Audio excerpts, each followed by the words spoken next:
Ito na ang aming garden 2026. The day is June 8. Ito na po ang aming grapes. Yan. Daming dahon. Pag tumaas na, dapat pinutol ko nga ito eh. Kasi akala ko patay na siya. Yung pala eh. Yan. Matibay na pala yung kanyang stem. Ay, naku, kailangan kong diligan na to. Ibigay sa amin avocado at mandarin. Living flowers from Superstore. Ayun yung isang grapes. Ay, sa garden. Okay. Ito ang ating okra.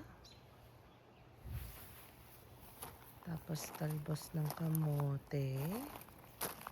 Yan. Ito naman sa kabilang side ay iba't ibang klase ng kamatis. May mga pangalan yan. Bigay sa amin. Rainbow Blend, San Marino, ano ba yun? Mama Mia. Yan. Tapos may tinanim din ako dito na mga onion. Yan. Nagsibula na sila. Red onions. Namumulaklak na yung iba. Ito ay Roma. Kailangan ng diligan. So sa kabila, same pa din. Bulaklak. Tapos, nagsibol ng aking beans. Sitaw pala. Ito ay mga, ano nga ba to? Jalapeno. Siling pang sigang. Ito.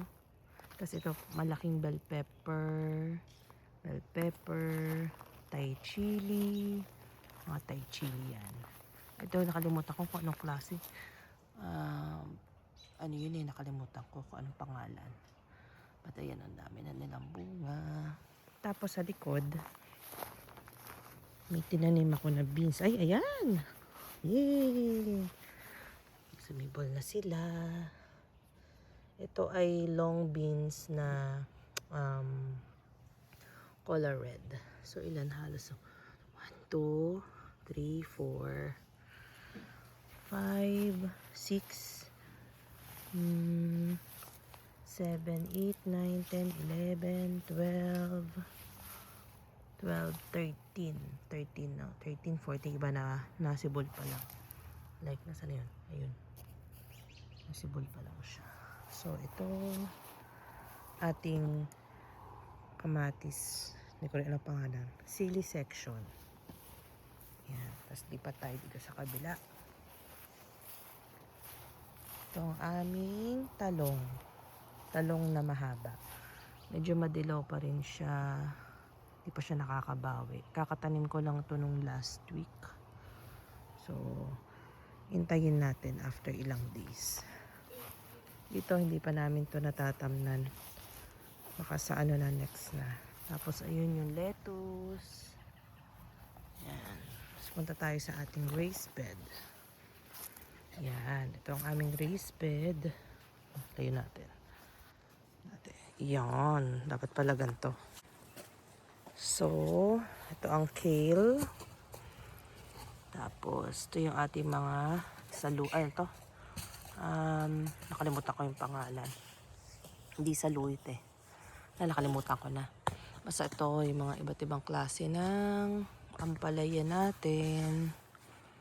Yeah, sana ngayong taon mas maraming bunga na.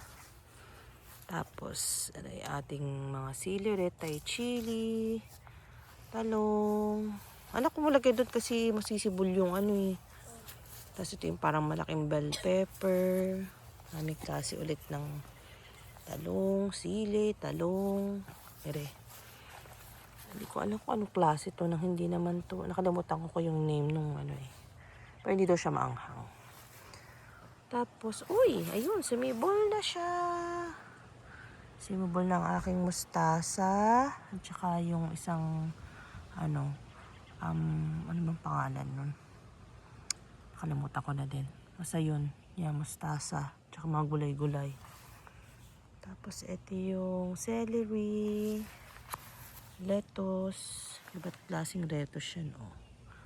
Hindi pa natubo yung tinanim ko na onion leaves. Hindi ata maganda yung klase ng onion leaves na naitanim ko dyan. Hindi pa na siya. Dami kong lettuce dyan. Yan, ito yung sa may section natin. Tapos ipa tayo dito sa kabila. Yan, sana dumami siya. Ating mga ampalaya. Yan, medyo na ano yung dahon niya. Kasi nung nakatanim siya sa ano na, nasusunog, oh. Huwag naman sana masunog ang ugat. Kasi bagong lupa to, eh. Ito ay binili namin yung lupa na may mixture na ng sheep manure.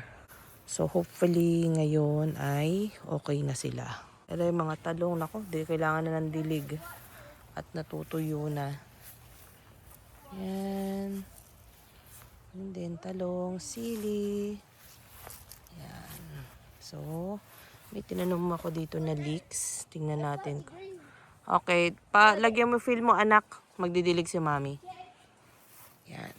So, ito na ang ating garden for this 2026 naman. Yan. So, wait tayo ulit ng after ilang weeks kung ano nang itsura nila. So, yun lang. Hi!